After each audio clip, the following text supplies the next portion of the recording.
Last session में हम देख रहे थे एलन गिन्सबर्ग, जो बहुत ही विख्यात ऑथर थे।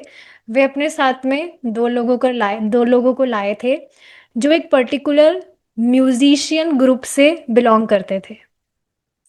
लेकिन हुआ क्या, जब वे आए प्रभुपाद जी की कथा के लिए बैठे, तो प्रभुपाद जी उस समय बात कर रहे थे कि कैसे जो यौन संबंध है वो किस तरह से बंधन का कार्य पड़ता है। उन्होंने श्रीपाद यमुनाचार्य जी को कोट करते हुए बताया था कि वे क्या, मतलब उनकी किस तरह से हे बुद्धि है कृष्ण भावनामृत में आने के बाद में भगवान कृष्ण की भक्ति करने से।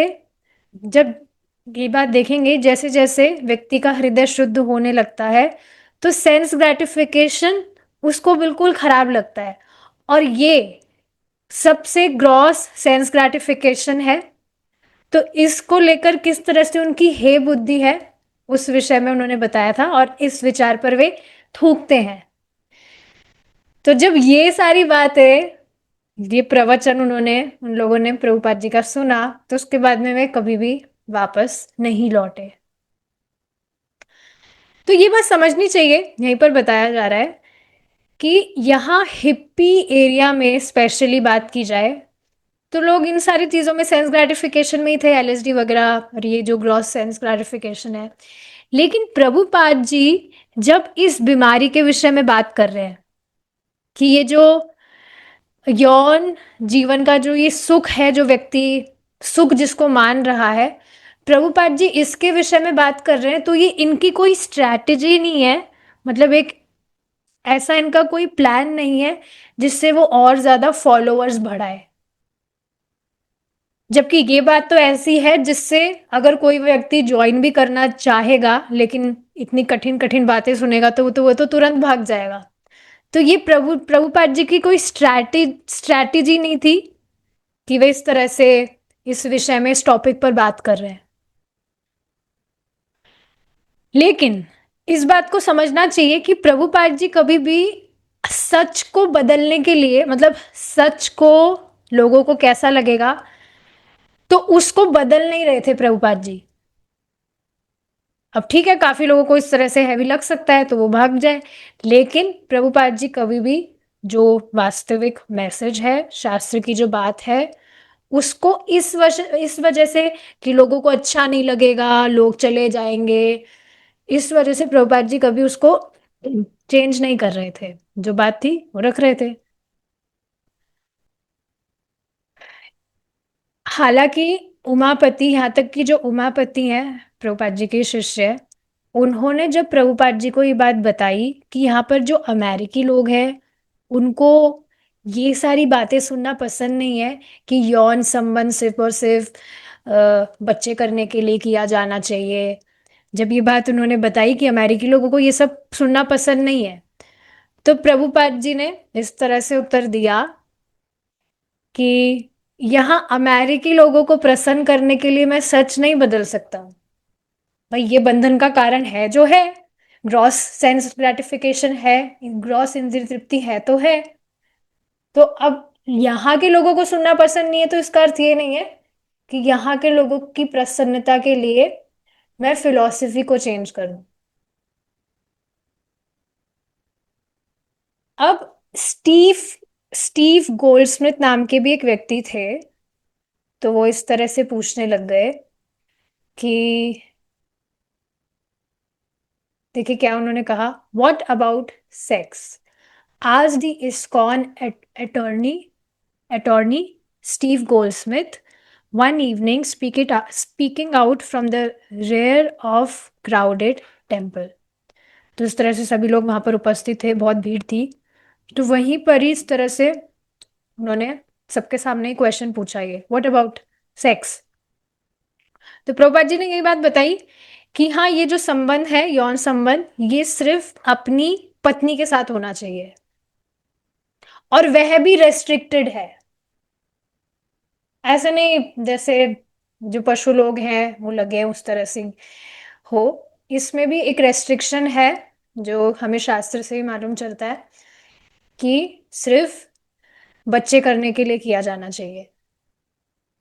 देखिए, मैं एक बार पढ़ देती हूँ इसको।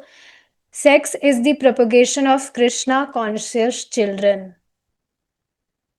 और यहाँ पर एक बहुत ही इंटरेस्टिंग बात प्रभुपाद जी बता रहे हैं अपने गुरु महाराज के विषय में, कि मेरे गुरु महाराज इस तरह से कहा करते थे कि अगर ये गारंटी है कि स्त्री संग करने के बाद में कृष्ण भावना भावित बच्चा ही होगा, so I was prepared, so he was prepared to have sex 100 times. So इस तरह से वह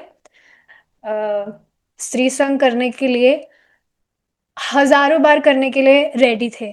लेकिन क्योंकि अभी इस एज की बात की जाए, स्पेशली कलयुग में, ये बहुत मुश्किल है कि कृष्ण भावना भावित संतान ही उत्पन्न होगी। इस वजह से मैं ब्रह्मचारी रह गया। तो इस तरह से प्रभुपाद जी के गुरु महाराज कहते थे।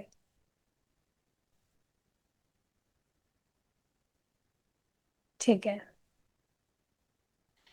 तो अब वही वापस से चैलेंजिंग वे में फिर से बोलने लग गए।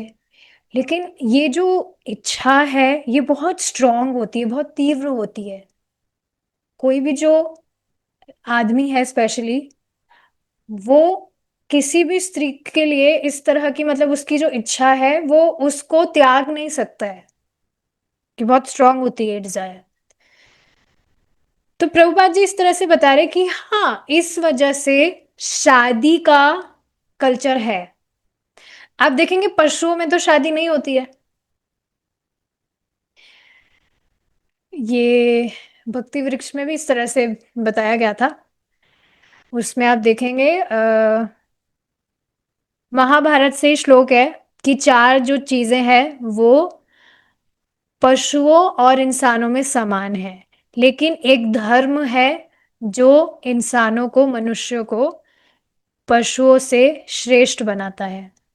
तो शादी का धर्म भी है, कल्चर है, तो ये मनुष्यों में है। तो प्रभुपाद जी इसी तरह से कह रहे हैं, therefore in every culture there is the institution of marriage. आप शादी कर सकते हैं और आराम से एक स्त्री के साथ में रह सकते हैं। लेकिन एक जो स्त्री है वो इंद्रिय तृप्ति की मशीन की तरह मतलब काम में नहीं ली जानी चाहिए। जो, मतलब ये जो भी व्यक्ति करना चाहता है, ये सिर्फ बच्चे पैदा करने के लिए ही होना चाहिए। अब हायग्रीव जो वहां पर बैठे हुए थे प्रभुपाद जी के जस्ट लेफ्ट साइड में ही, तो वहां पर ही वो मतलब बैठे थे, और वहां पर बहुत सारे लोग लोग भी इस तरह से बैठे हुए थे। तो वे अचानक से बोले कि क्या सिर्फ, मतलब प्रभुपाद जी ने इस तरह से बताया कि महीने में सिर्फ एक बार इस तरह से स्त्री संग होना चाहिए, और वो भी सिर्फ बच्चे बच्चे करने के लिए। तो फिर उन्होंने अचानक से वो बोल गए हयग्रीव कि क्या सिर्फ महीने में एक बार। तो अब इसको मजाक में बोलने के चक्कर में उन्होंने इस तरह से कहा कि इससे अच्छा तो एक बार भी व्यक्ति ना करे, कि अच्छा है कि पूरी तरह से वो ना करे, कि सिर्फ महीने में एक बार ही, तो इससे अच्छा वो करे ही ना। तो फिर प्रभुपाद जी हंसने लगे कि हाँ, यही तो बात है, वेरी गुड बॉय। तो मतलब प्रभुपाद जी इसी तरह से समझाना चाह रहे थे कि ये जो ग्रॉस इंद्रिय तृप्ति है इसमें व्यक्ति बिल्कुल ही लगे ही ना। और फिर बाकी सब भी इस तरह से सहमति करने लगे कि हाँ, महीने में एक बार से अच्छा है कि इसके विषय में सोचा ही नहीं जाए। अब देखिए इसका कारण क्या है। इस ये टॉपिक पर तो बात हो ही रही है, इसके अलावा आप देखेंगे कि कुछ भी व्यक्ति, इंद्रिय तृप्ति की बात की जाए, किसी भी इंद्रिय तृप्ति में अगर वह लगता है, तो अगर वह उसको एक बार ही किया हो, लेकिन एक बार करने से भी उसका संस्कार बन जाता है, और संस्कार बनने के कारण अब वह उसको बार बार करना चाहता है। आप सोचिए, अभी आपको जो भी करना पसंद है, कोई भी आपका वो इंटरेस्ट हो सकता है, आपकी हॉबी हो सकती है, उसको आप करें अपने जीवन में, तो वो संस्कार बना, फिर आप उसको और करने लगे। तो इस तरह से करते करते अब आपको वो अच्छा लगता है करना। दैट कैन बी एनीथिंग, इंद्रिय तृप्ति की बात नहीं हो रही है, कुछ भी आपकी रुचि हो सकती है।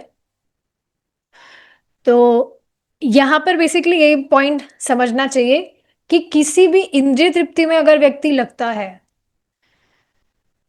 तो एक बार करने का इफेक्ट भी पड़ता है। एक बार भी उसने किया तो उसका संस्कार बनता है, और उस संस्कार के कारण अब वह उसमें वापस से लगेगा।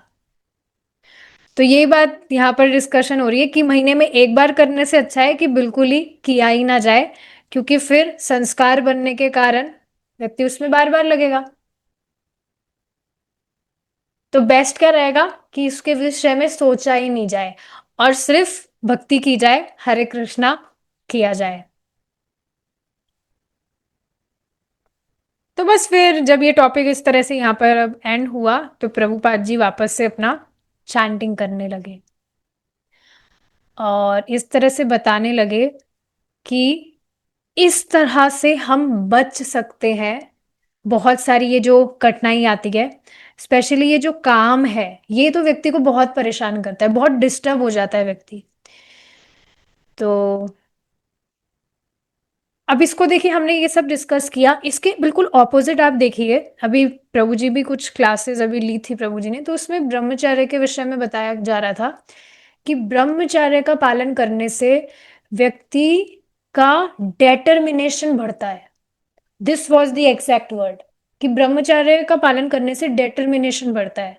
स्पेशली हम सब भक्ति कर रहे हैं, तो भक्ति में आपका डेटर्मिनेशन बढ़ेगा, आप और ज्यादा फिक्स होंगे, और ज्यादा कोई सेकंड थॉट नहीं होगा आपके दिमाग में कि कुछ और भी करना है क्या। उत्साह बहुत बढ़ता है, स्पेशली क्योंकि इस बात को समझिए, ये ग्रॉस सेंस ग्रेटिफिकेशन जो है, या कुछ भी इंद्रिय तृप्ति जो भी व्यक्ति कर रहा है, उससे व्यक्ति का भक्ति करने में उत्साह ढीला होता है, कम होता है। और अगर वह सेंस कंट्रोल प्रैक्टिस करता है अपने जीवन में, तो उसका भक्ति में उत्साह बढ़ता है। तो सेलिबेसी सेलिबेसी प्रैक्टिस करना, ब्रह्मचर्य का पालन करना सेंस कंट्रोल है डेफिनेटली। तो जो भी व्यक्ति ब्रह्मचर्य का पालन करता है, आप देखेंगे वो कितना उत्साहित रहेगा, भक्ति करने में बहुत उत्साह आता है। तो ब्रह्मचर्य पालन करना is not the goal of life, but it is very helpful in our bhakti. ये बात समझना चाहिए। तो that way we will be saved from so much botheration. ये जो यौन संबंध है, ये एक इचिंग सेंसेशन की तरह है, जिसमें मतलब अगर व्यक्ति को मिले नहीं, स्पेशली देखिए इस ग्रॉस इंद्रिय तृप्ति की तो बात है ही, इसके अलावा आप सोचिए अगर आपकी कोई इच्छा है और अगर वो पूरी ना हो तो कैसी तड़प, कितना तड़पता है कोई भी व्यक्ति। अगर उसकी कोई इच्छा है वो उसकी पूरी नहीं हो रही, कितना परेशान सा हो जाता है वो। देखेंगे ही आप, कोई भी आप किसी को भी आसपास देख लीजिए, आपके आस पड़ोस में अगर उनकी कोई इच्छा है, वो कुछ प्राप्त करना चाहते हैं और वो उनको मिल नहीं रहा है, तो बहुत परेशान रहते हैं। तो ये जो ग्रॉस इंद्रिय तृप्ति है जिसके विषय में अब बात हो रही है, इसमें तो और ज्यादा व्यक्ति परेशान रहता है। और जब इसमें वह लगता है तो वो और ज्यादा वर्स होती है वो चीज। तो इसको टॉलरेट किया जाना चाहिए। और आप देखेंगे भक्ति करते करते तो अपने आप ही, स्पेशली जो तीन साधन है, भगवान के नामों का जप, कृष्ण कथा, भगवान का प्रसाद आप पा रहे हैं, तो ये सारी चीजें बहुत इजी होने लगती है। हमें मालूम भी नहीं चलता है कि बिना किसी प्रयास के कैसे सारी चीजें फॉलो होने लगती है।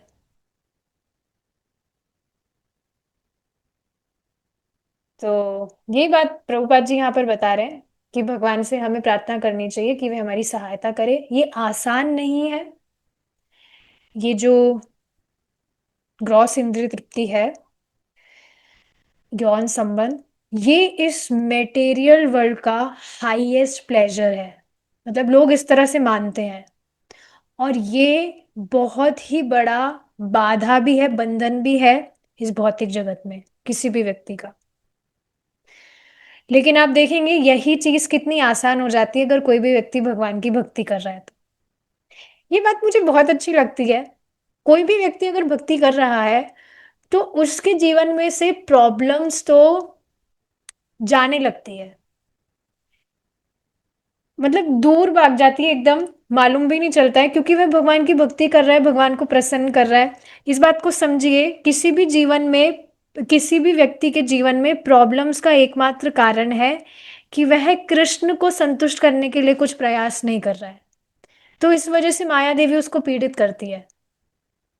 पर भगवान को प्रसन्न करने वाला वह कार्य कर रहा है तो सारी प्रॉब्लम उसके जीवन में से खत्म होने लगती है। तो ये सारी चीजें हैं। लेकिन ये जो स्टीव गोल्डस्मिथ थे, ये अभी भी अग्री नहीं कर रहे थे इस बात पर, अपनी गर्दन को हिला रहे थे। तो प्रभुपाद जी उनको देखकर मुस्कुराते हैं, अभी भी आपको दिक्कत है? सो यस, आगे देखिए क्या बताया जा रहा है। It's just that well it's been prove dangerous to repress the sex drive. There is a theory that we have wars because, ये व्यक्ति इस तरह से कह रहे थे कि ये जो डिजायर है इसको, मतलब इस तरह से दबाना बहुत मुश्किल है।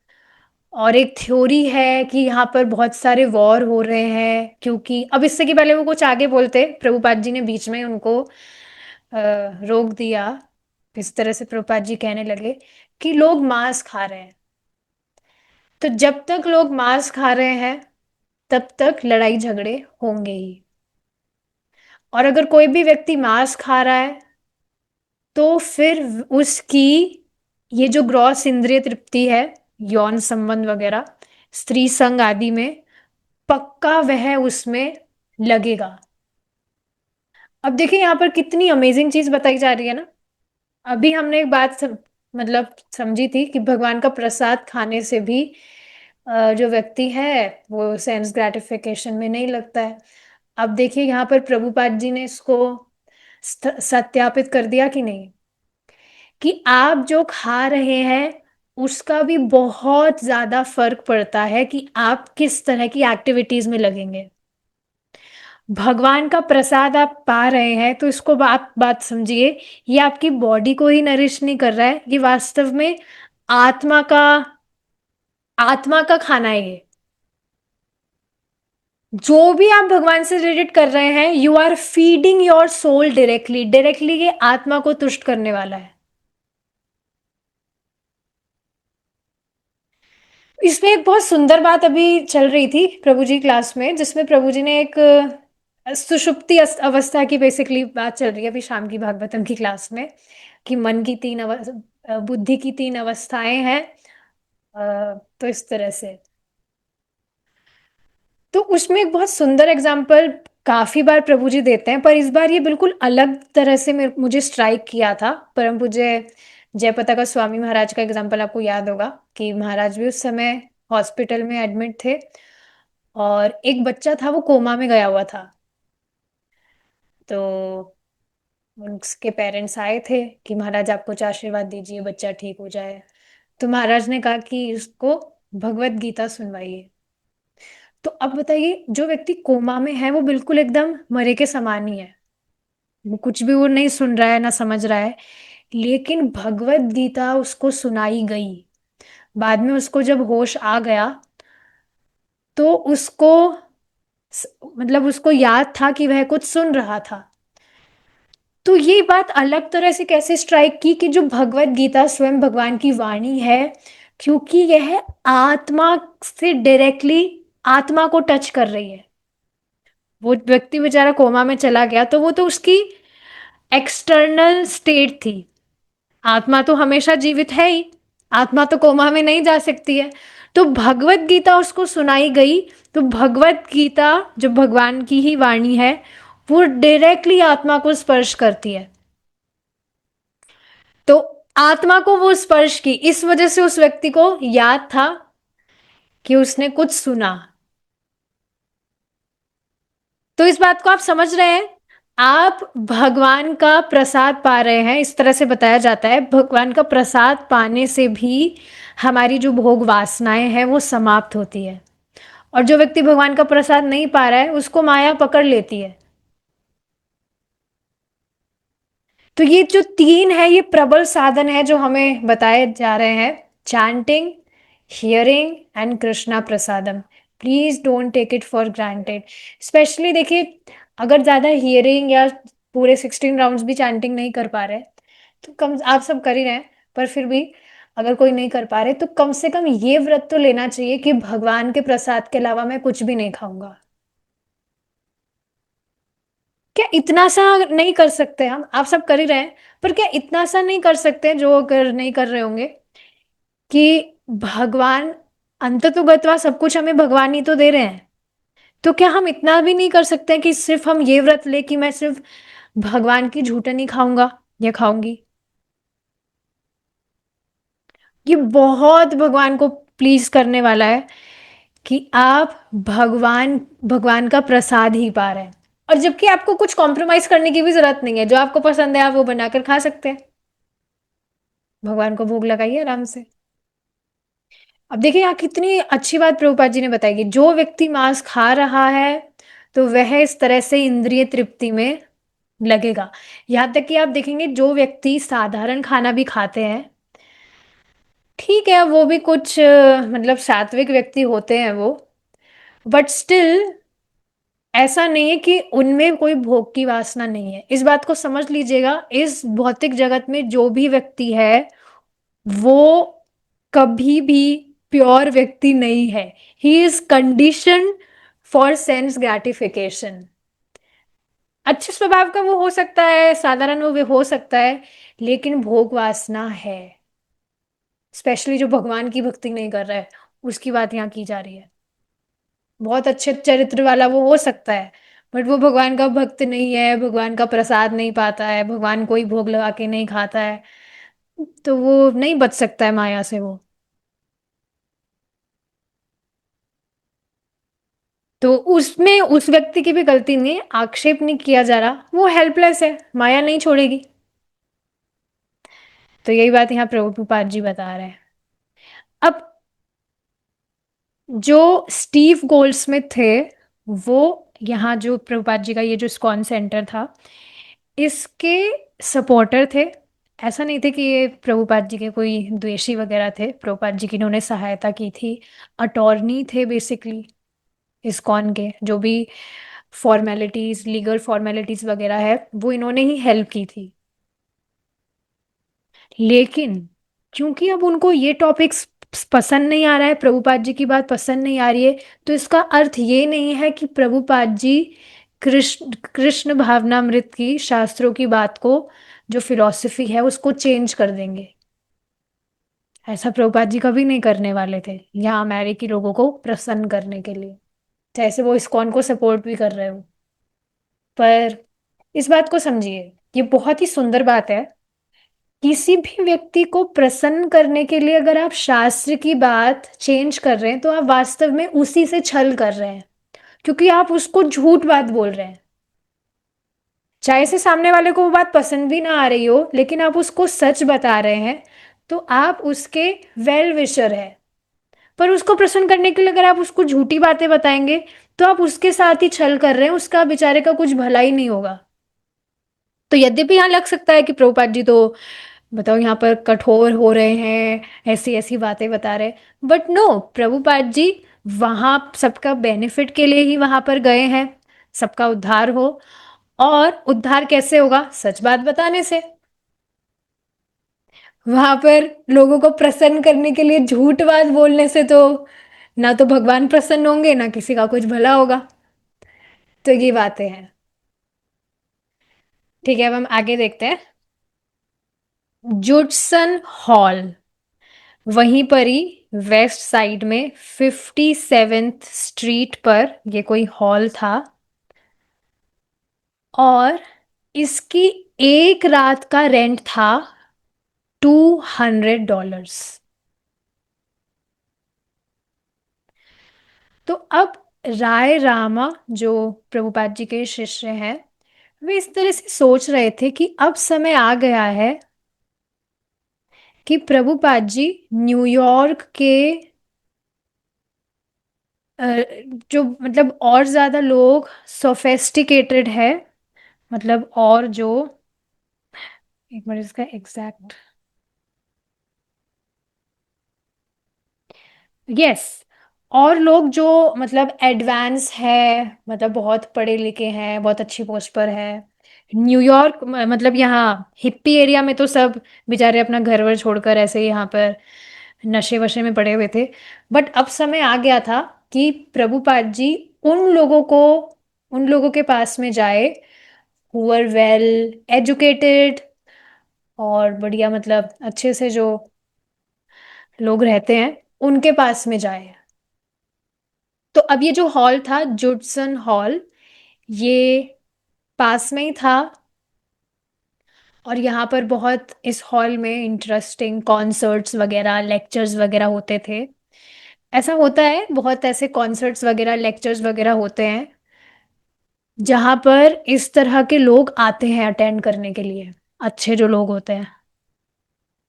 अच्छे लोग मतलब आप समझ रहे हैं कि जो मतलब बहुत पढ़े लिखे होते हैं और अच्छी पोस्ट वगैरह पे होते हैं। तो इस तरह से लोग जाते हैं ये सारी चीज़ें अटेंड करने, और ये जो हॉल था यहाँ पर ये सारी चीज़ें होती थी। तो फिर इन्होंने सोचा, प्रभुपाद जी के शिष्य इस तरह से सोच रहे थे कि ये बहुत अच्छी जगह होगी कि यहाँ पर प्रभुपाद जी जाएं और यहाँ पर कुछ कृष्णा कॉन्शियसनेस के विषय में प्रचार करें। प्रभुपाद जी से ये बात उन्होंने शेयर की और प्रभुपाद जी को आइडिया भी पसंद आया। तो राय रामा ने इस तरह से अनाउंसमेंट प्रिंट कर दिए थे, आर्टिकल्स वगैरह प्रिंट कर दिए थे, और मतलब बीच में जो बुक स्टोर्स थे वहां पर उन्होंने उसको डिस्ट्रीब्यूट किए थे, जहाँ पर भी इस तरह से लोग आते हैं किताबें वगैरह खरीदते हैं, ये सारी चीजें, तो उन्होंने ये आर्टिकल्स यहाँ बुक स्टोर्स पर डिस्ट्रीब्यूट किए थे। अब जब रात को इवेंट होने वाला था तो सारे के सारे जो भक्त थे उन्होंने जितने भी बीच में इस टाउन में वहाँ हॉल के पास में जो एंटरटेनमेंट एरियाज थे वहाँ उन्होंने एक परेड लगाया था। परेड मतलब सब जा रहे हैं, और ऐसा होता है, देखिए आपने देखा होगा कि कुछ यात्रा वगैरह निकलने वाली होती है तो लोग ऐसे गाड़ियां ले लेकर भीड़ में, गाड़ियां ले लेकर स्पीकर लगाकर जाते हैं ताकि लोगों को पता चले कि वो किस तरह की यात्रा निकालने वाले हैं। काफी होता है ऐसा। या ये इलेक्शंस वगैरह होते हैं उसमें भी ये सारी चीजें होती है, वो लोग गाड़ियां लेकर घूमते हैं लाउड स्पीकर लगाकर, परेड करते हैं इस तरह से। तो उसी तरह से जितने भी एंटरटेनमेंट एरियाज थे वहां पर इन लोगों ने इस तरह से, जितने भी भक्त थे प्रभुपाद जी के फॉलोअर्स थे वहां पर इस तरह से परेड लगाई थी, ड्रम बजाते बजाते, जो ड्रम होते हैं वो बजाकर चल रहे हैं, और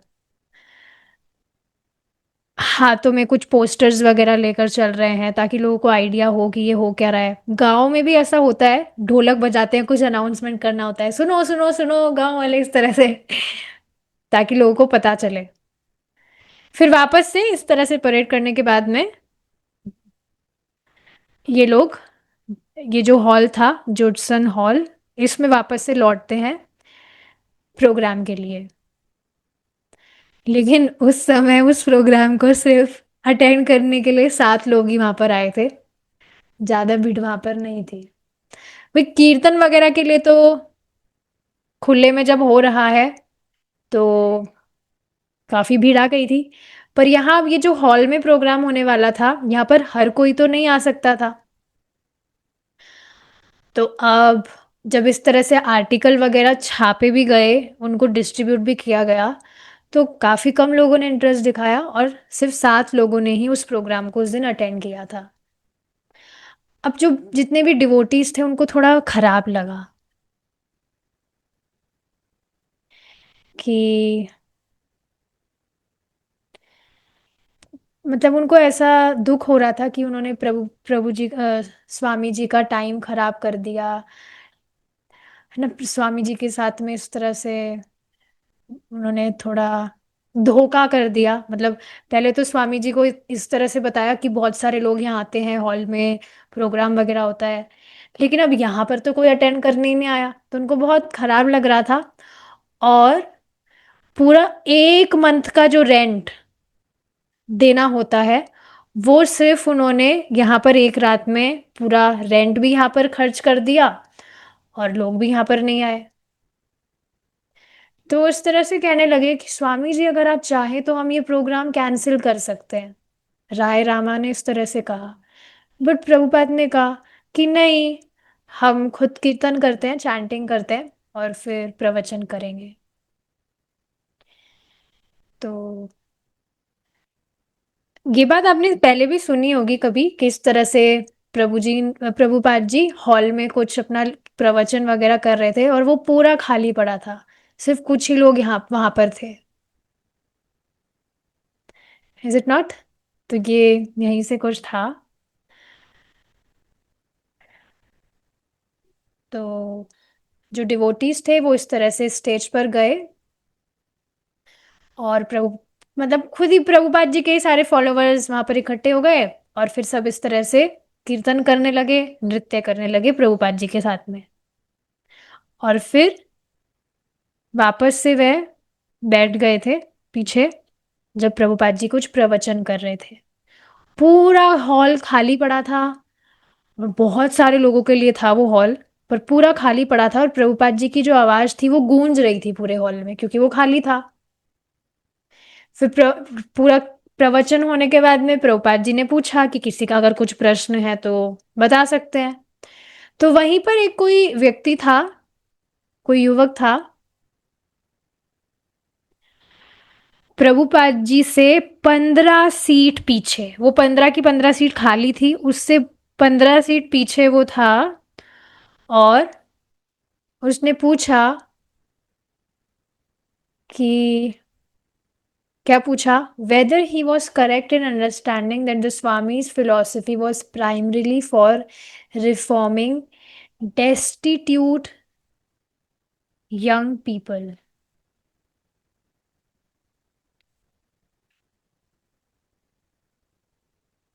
तो बेसिकली उन्होंने इस तरह से क्वेश्चन पूछा कि जो भी फिलॉसफी प्रभुपाद जी ने बताई, क्या उसका मेन कारण था कि जो यंग लोग हैं, जो इस तरह से बेचारे घूम रहे हैं, उनके पास में कुछ काम धंधा नहीं है, तो उनके पास में कुछ करने के लिए हो, इस वजह से वो ये सब फिलॉसफी बता रहे हैं,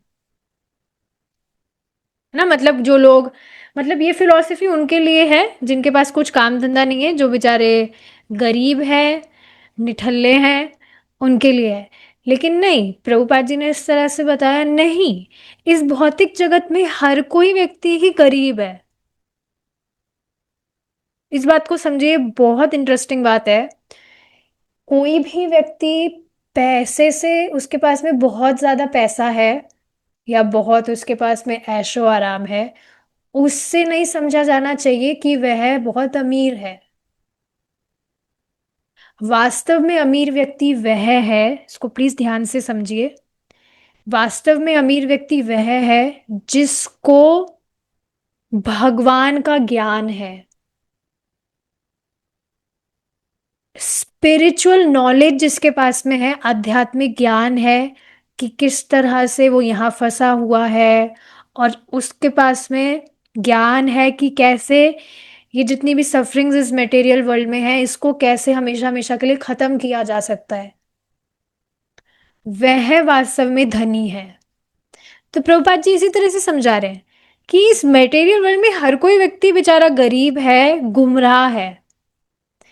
यहां तक कि जो सो कॉल्ड सक्सेसफुल लोग हैं, वो भी गरीब है बेचारे। क्यों? क्योंकि वो कृष्ण को भूले हुए हैं।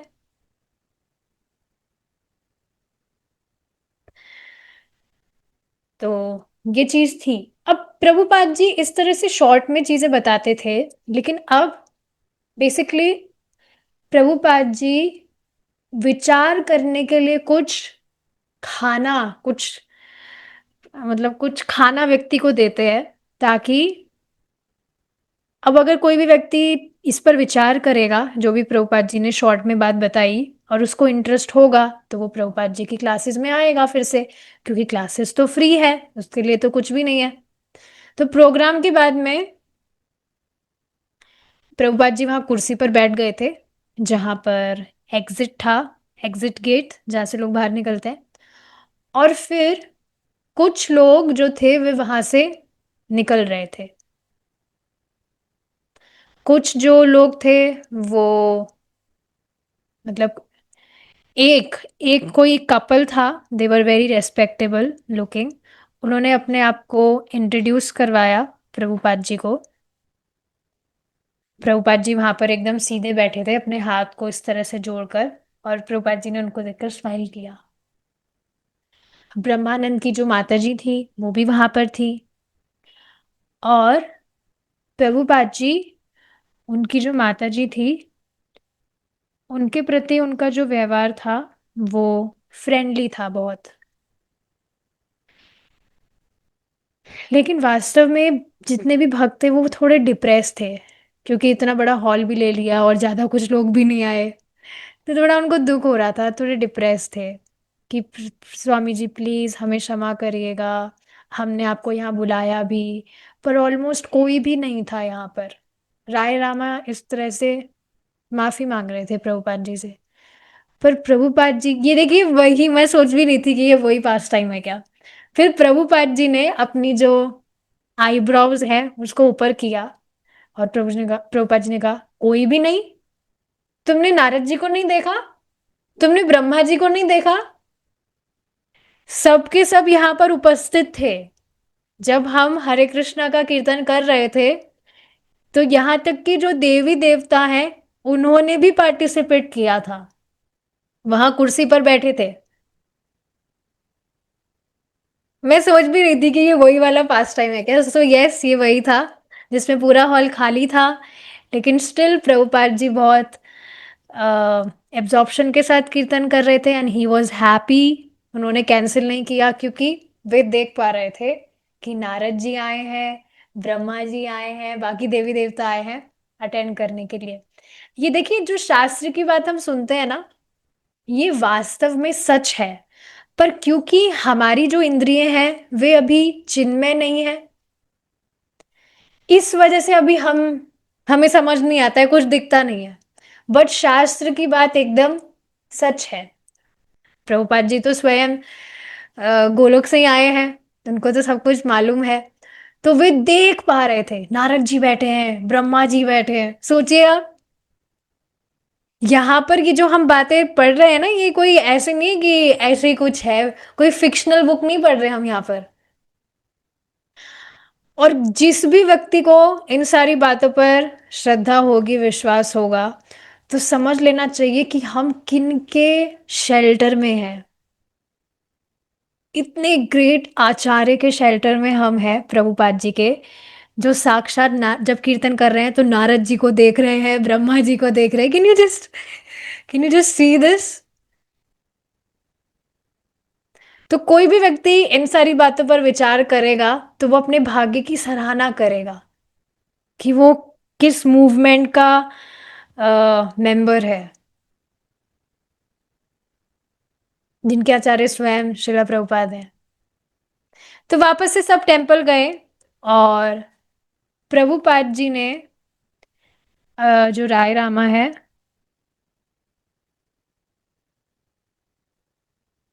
उनको थोड़ा सा डांटा कि मैंने तुमसे कहा था कि हमें मनी चार्ज करना चाहिए। जब कुछ भी मुफ्त का होता है तो लोग सोचते हैं कि ये तो ऐसे ही है, कुछ काम का नहीं है। पर कम से कम 3 या 5 डॉलर्स इस तरह से चार्ज किए जाने चाहिए, ताकि लोग सोचेंगे कि ओ, ये कुछ चार्ज कर रहे हैं तो ये हमें कुछ वैल्यूएबल देंगे। ऐसा देखिए बिल्कुल होता है। प्रभुपाद जी ने इस बात को अपनी एक स्मॉल बुक में भी बताया था। बताया था, जिसमें प्रभुपाद जी ने इस तरह से बताया था कि अगर आप किसी व्यक्ति को कोई मूल्यवान फल देते हैं फॉर एग्जाम्पल, तो अगर आप उसको मुफ्त में देंगे, हालांकि आपके जो इंटेंशंस है वो बहुत अच्छे हैं कि सामने वाला व्यक्ति है वो इसको खाकर निरोगी हो जाए या इसको बहुत अच्छा टेस्टी ये लगे, लेकिन जो लोग हैं वो इस इंटेंशंस को नहीं समझते।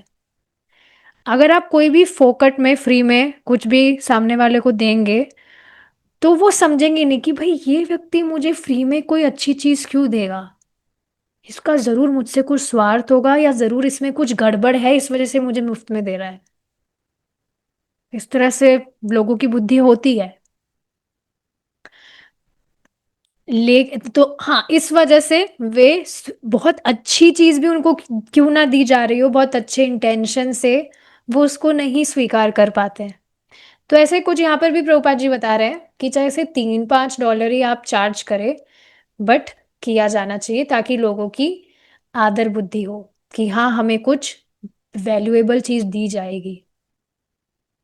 देखिए ये वाली स्टोरी आ गई ना, बंगाली में ही एक स्टोरी है जो प्रभुपाद जी अपने स्मॉल बुक में भी बताते हैं, वो स्टोरी यहाँ पर है कि एक आदमी था, वो घरों में जाता था, घर घर में जाता था मुफ्त में आम देने के लिए, और कोई भी वो आम नहीं लेता था क्योंकि सब हर कोई सोचता था कि ये हमको मुफ्त में आम क्यों देगा, जरूर इन आमों में कुछ गड़बड़ है। तो अब वो सबसे 3-3 रुपए चार्ज करने लगा, और वो सोचने लगे कि वाह ये आम तो बहुत अच्छे लग रहे हैं, और जो प्राइस है वो भी सिर्फ 3 रुपए है, तो ठीक है। तो जब लोगों को कुछ भी फ्री का दिखता है तो वो सोचते हैं कि ये तो किसी काम का नहीं है, ऐसे कुछ फालतू वस्तु है, लेकिन जब उनसे कुछ चार्ज किया जाता है तो वो सोचते हैं कि हाँ ये शायद कुछ काम की वस्तु है, इस वजह से वैल्यूएबल भी है। जैसे मैं भी इस विषय में सोच रही थी, मुझे ब्लैक राइस मंगाने थे, तो दो जगह थी, एक मतलब मैं ओपनली नहीं बता रही बट एक थी जो किन ने बताई थी कि आप यहाँ से मंगा सकते हैं, और एक सात्विक मूवमेंट वाले भी इन्होंने भी स्टार्ट किया है देना। तो अब सात्विक मूवमेंट वालों की जो प्राइस थी वो थोड़ी एक्सपेंसिव थी, और दूसरे व्यक्ति की जो प्राइस थी वो उसकी आधी रेट। तो मैं भी सोच रही थी कि भाई प्राइस में इतना डिफरेंस क्यों है, ये इतना सस्ते में कैसे दे रहा है, बढ़िया चीज भी है तो इतना सस्ते में क्यों देगा कोई। तो फिर मेरा वो सस्ते वाला लेने में मती गई ही नहीं कि मुझे वो नहीं लेना है। तो ऐसा हो ही जाता है, आपके साथ में भी ऐसा होता ही होगा। कोई भी वस्तु आप लेना चाहते हैं तो अब वही सेम चीज आपको कम प्राइस में मिल रही है, तो समझ में आ ही जाता है कि जरूर इसमें कुछ गड़बड़ है, इस वजह से ये कम में दे रहा है। तो ऐसा ही कुछ यहाँ पर भी था। ठीक है, इसी से आज का डिस्कशन हम यहाँ पर रोकेंगे। Thank you so much for joining. शिला प्रभुपाद की जय। हरे कृष्णा।